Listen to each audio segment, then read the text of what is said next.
POGO operator, offshore gaming operator, workers, direct flight na.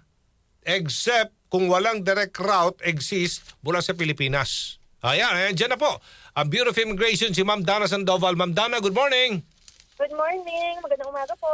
Opo, hingi lang po kami ng update. So wala na hong mga transit flights para po sa mga deported POGO workers?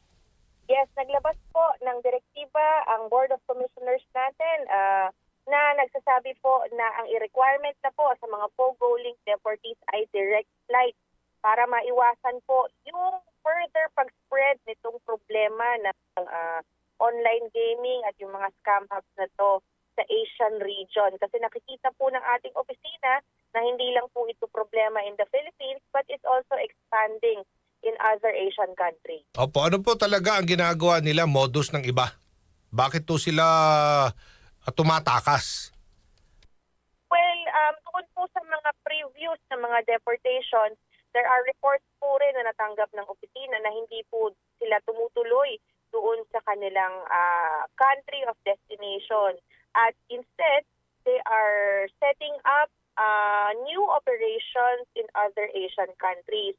Although masasabi natin na wala naman na ito sa Pilipinas, pero syempre meron pa rin tayong cooperation with other Asian countries, mga kasama po natin sa ASEAN, at gusto po natin, sama-sama po nating mapoprotektahan yung rehiyon from this problem. Totoo ba ito na yung mga foreign POGO workers mismo nagbubook ng kanilang flights back to their countries? And sometimes they took advantage na sila mag-arrange ng mga layovers para po maka-avoid ng deportation? Yes po, dahil ang cost po ng deportation ay dapat doon sa foreign national, sa foreign deportee. But yun nga po, ang nakita natin na parang nagiging trend ay ginagamit po nila na yung merong layover para doon po sila mag-set up ng bagong mga operations nila. Kaya po ipinagbawal na rin po natin yung pagtanggap ng mga ganong uri ng tickets at kailangan rekta pabalik dun sa bansang pinanggalingan nila. Okay, so ngayon nakikipag-ugnay na po kayo sa mga airline and embassies para at least man lang ma-ensure ang kanilang smooth enforcement ng inyong enforcement sa direktibang yan? Yes, lalo po ang particularly yung Chinese embassy have been helpful tungkol dun sa mga pag-provide ng mga chartered flights. Kasi marami po ito. Ang dami pong mga hanggang ngayon ay set to be deported. Nagbigay po ng recently, nagbigay po ang Chinese embassy ng isang chartered flight na nakapagsakay po tayo ng more than 90 Chinese nationals who were deported. And we're hoping na makapagbigay pa po sila ng additional flights na magke-cater dito po sa mga deportees natin. Opo, okay.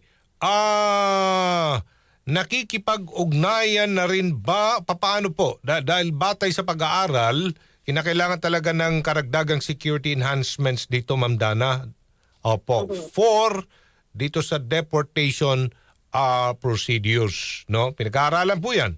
So kasali na dyan yung maigpit na koordinasyon sa mga law enforcement agencies abroad. Kumusta ho ito? Yes, ang atin pong coordination with particularly immigration counterparts natin remains. Kapag meron po tayo mga nakikita na trend or mga suspicious activity, binabato po natin doon sa ating mga counterparts, particularly in Asian countries kasi yan po talaga yung mahigpit yung ating relationship yan bilang under ASEAN. That's why malaki po yung tulong nila para mapag-usapan po natin itong mga trends na ito na on online gaming, on scam hub, na nakita natin na hindi lang po dito sa Pilipinas nagpa-pop up but also in other nearby or neighboring countries. Opo, kinakailangan talaga dito, no? Paigtingin pa yung mga prosesong ito, yung deportation, para mapigilan natin itong mga criminal, sika nga, para makahanap talaga ng paraan na lusutan, no? Makatakas dito sa kanilang mga kaso. Mahirap po talaga kasi itong mga foreign criminals na ito ang galing po nila mag-exploit ng ating sistema. Paano po natin talagang sinisiguro na hindi tayo malulusutan? Ma'am Dana. Ngayon po, ang tinitingnan natin ngayon is tightening ng mga safeguards. Nagkaroon po tayo ng review doon sa ating deportation process at marami pong naging changes in terms of issuance ng mga documentation para mas mapabilis po. Nagkaroon po tayo ng coordination with the NBI na nag-commit po na one day makakapag-issue po sila ng NBI clearance. Kasi this is unprecedented dahil dati ang deportation po natin pa isa-isa, pa ilan-ilan lang. But ngayon po, because of the POGO ban, ang nakikita natin na arrests and deportations are in the hundreds. Kaya po, kinakailangan ng doble, tripling bilis yung ating proseso para magkaroon pa ng space para sa mga bago pa pong mga naaaresto. Kasi there's more to come. Itong mga first few batches of deportation is just simula. Marami pa po tayong aarestuhin at i-deport sa mga susunod na buwan. Ito na nga't may aksyon ng Immigration Bureau. Nag-file na yata kayo ng kaso laban ho sa inyong ilang mga personahe dyan sa immigration matapos sa tulungang makatakas sa isang South Korean fugitive who managed to flee from authorities na nagbayad daw ng 6 million pesos to an immigration officer. Paano po natin ito may kukonekta naman doon sa sinasabing wala talagang ebidensya? Tama ho ba? Walang ebidensya na may tumulong na Immigration Bureau personnel kay Alice Goon na nakalabas na Pilipinas? Well, siguro masasabi natin that these are separate cases. Opo. Particularly kasi ito pong sa PI Warden's facility natin ay talagang nasa puder po at nasa pagbabantay po ng immigration yung foreign national na tumulong mag-escape dun sa National Korean fugitive. But in the case of Alice Guo, nakita po natin sa investigation na hindi po ito dumaan sa mga immigration areas. Unlike yung isa, yung Korean po, is really huli kasi natin. So nasa detention center ng immigration.